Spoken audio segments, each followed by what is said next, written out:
तरेकवार मागण्यां खातीर बँक कर्मचारी एका दिसाच्या संपार गेल्ले। हाका लागून स्टेट बँक ऑफ इंडिया आनी इंडियन ओवरसीज बँक सोडून हेर राष्ट्रीयकृत बँको बंद आशिल्ल्यो। बँकेच्या कर्मचाऱ्यांनी सकाळी पाट्यार निदर्शनां केली। कॉर्पोरेट वाठाराच्या लावा खातीर सरकार बँकांचे खासगीकरण करता। हाका लागून कर्मचाऱ्यांक कायमस्वरुपी नोकरी मेळना। नोकऱ्यांनी कपात करपाच्या धोरणाक लागून बेकारी वाडटा, हाचो निशेध करपा खातीर बँक कर्मचारी संघटना बुधवारा पुराय देशात संपार आशिल्ल्यो अशें गोंय बँक कर्मचारी संघटनेचे सरचिटणीस मॅक्सी परेरा हांणी सांगलें। आयज आख्खे भारतभर सेंट्रल ट्रेड युनियन जे आसात सगळे कामदाराचे प्लस बँकेचे कामदार आहात। आमी हो प्रोटेस्ट केला। आमचो प्रोटेस्ट गव्हर्मेंटच्यो स्कीम आसा, इकॉनॉमिक पॉलिसीज आहा व लेबर कोड्स आहा ते कामदारचे विरुद्ध आहा, कॉमन पिपलाचे विरुद्ध आसा।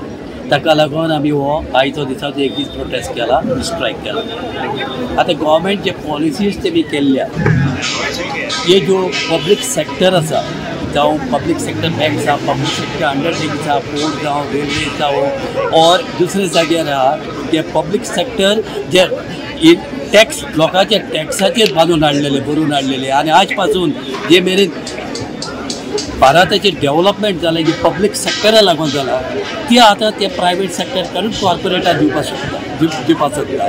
तेचेर आमचो विरोध आहा total. We are protesting against this government policies of privatization, demonetization and disinvestment of the public sector. दुसरे म्हणजे एक कामदाराचे जो लेबर कोड्स हाडल्या, सगळे कांय जे कामदाराचे लेबर कोड्स जाले ते 4 लेबर कोड्स केल्या। ते लेबर ते परमणे हेजे मुखार एक परमनंट जॉब म्हणलो आसपाचो ना। Is a hire and fire policy. In the name of ease of doing business we are handing over our economy, our labor to the corporate for them to do whatever they want. So आमकां जाय एक permanent job. So main demand आहा की ते 4 labour code जे central government implement करपाक सोदता ताचेर आमकां विरोध आहा। आमकां तो नाका, कित्याक ते न्यू लेबर कोड वर्कराचे फायद्याचे ना। न्यू लेबर कोडान hire and fire system introduce केल्ले आहा, हाडलेले आहा, ते आमकां नाका। आमी कशेंच अग्री करचे ना हे 4 लेबर कोड्स आनी गव्हर्मेंटान ताबडतोब ते काडून उडोवपाक जाय आनी जे एक्झिस्टींग लेबर लॉज आहा ते आसपाक जाय।